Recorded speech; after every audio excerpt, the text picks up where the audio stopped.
காற்று மாசுபாடை ஏற்படுத்தும் பழைய வாகனங்களை கைவிட ஊக்குவிக்கும் நோக்கில் புதிய வாகனம் வாங்கும் போது சாலை வரியில் தள்ளுபடியை இரட்டிப்பாக்க மத்திய சாலை போக்குவரத்து அமைச்சகம் திட்டமிட்டுள்ளது.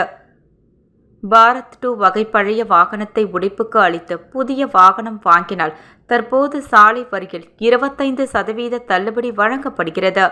வர்த்தக வாகனத்துக்கு 15% தள்ளுபடி அனுமதிக்கப்படுகிறது.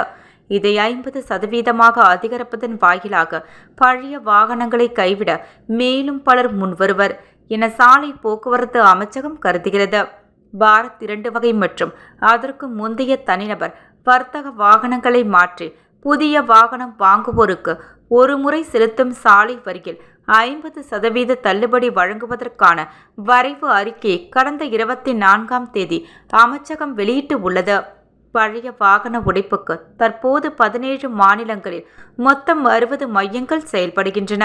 இதையும் அதிகரிப்பதற்கு நடவடிக்கை எடுப்பதாக சாலை போக்குவரத்து அமைச்சகம் தெரிவித்துள்ளது.